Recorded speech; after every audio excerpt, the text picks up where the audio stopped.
Hello everybody, my name is Nick. I'm here with Geo, and today we're going to be talking about the GIO Golf mobility scooter, which we have here available. So to start off, the GIO Golf is being considered a mobility scooter, so therefore it's not a vehicle. It does not require a license or registration or insurance. Therefore, it cannot be ridden on the road. By law, it has to be on the sidewalk, but you can also use bike lanes where it's accessible. The GIO Golf is a four-wheel mobility scooter. It does look like a car. It's fully enclosed, so it will definitely protect you from all the elements if it's raining or snowing. So if we go on the inside, here we have a really bright display, LCD display here, which is going to give you all the information about the scooter itself. So you get the battery charge, odometer, speedometer, your lights control, as well as the multimedia. So the multimedia here comes with the Bluetooth, USB drive, as well as the AM FM. So there is an antenna and you can listen to your local radio, podcast, or whatever you like. You can also connect your phone via Bluetooth and listen to your own music. There are 4 speakers in the scooter, 2 on the front, on each side, right and left, as well as 2 in the back. So the sound is pretty good on this one.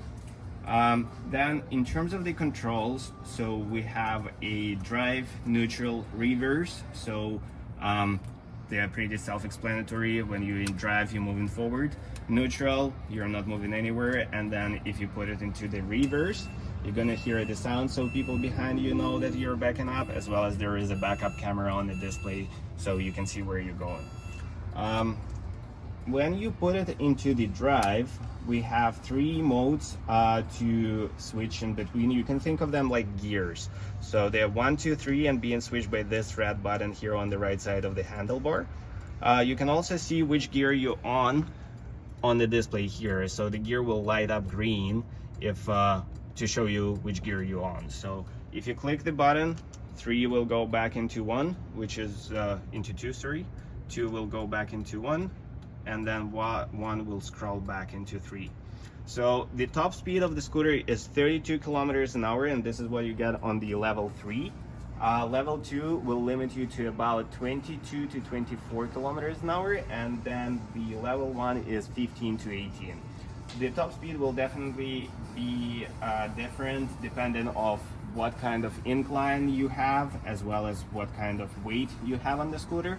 So let's say you have a driver as well as a pack of groceries in the back, expect the top speed go down a couple kilometers per hour. In regards to the lights, so the scooter has turn signals, which are being operated on the left hand side here. Once you turn the turn signal, you also get the indication here on the display.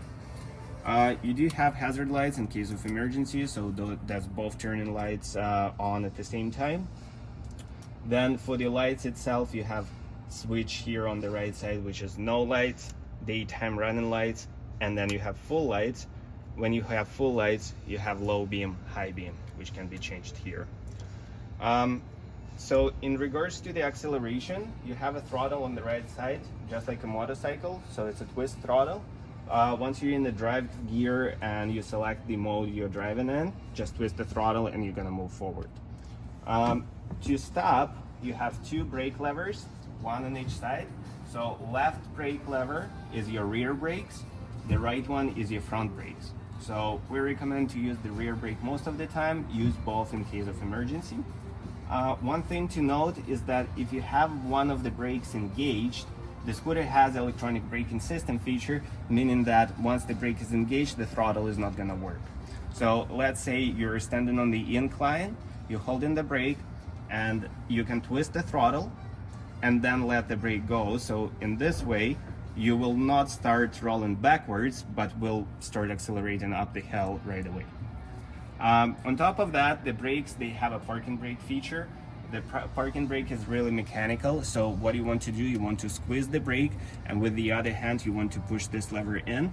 This is what keeps the brake engaged. And again, this is how the parking brake works. To release it, you just squeeze the brake, and that's pretty much it. On top of that, we have 2 switches on the panel here on the console. So this one here is for the windshield wipers. So one of them will get the windshield wiper rolling all the time. And then the bottom one is just click and hold to make the windshield come back into the initial position. So if we click and hold that, it just goes back to the initial position and stays there. The other switch is for the fan and the heater. So if you press the top one, it's just gonna get the airflow going. If, for example, it's the summertime, you have your windows rolled down as well as the sunroof open, you put the fan on and that circulates the air through the cabin. The bottom one is for the winter time, and that's for the heater. So you turn that on, you're gonna hear the sound coming. Just wait probably for about 2 to 3 minutes, as this is the heater, so it needs some time to heat itself first, and then you're gonna start seeing the heat coming from the vents around the scooter here, which is gonna heat up the cabin eventually. One other cool thing about the scooter is that it comes with two fobs. So the fob here is pretty much for the alarm. So you have 4 buttons, just like on any car fob. There is a lock, unlock button, sound button, and the bolt button, and we're gonna go over them. So if you have a scooter parked somewhere and you want it to be armed, you want to press this button and you're gonna hear one sound. So one beep means that the scooter is armed, and when this mode is on, if somebody pushes the scooter, the alarm is gonna go off and lock the motor, so therefore the scooter can't be pushed anywhere.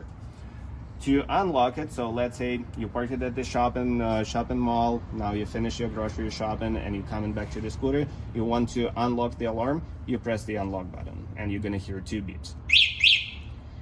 The other button is the sound button. So it's the same as with the car fob. So for example, you cannot find where your scooter is. You click this button and it's gonna make sound so you can find your scooter if you lost it. Now the last thing is the bolt button. So the bolt button here is for the remote start. So let's say you don't have your keys or you don't want to use your keys, you can use the fob instead. To use the remote feature function, you want to double click the bolt button.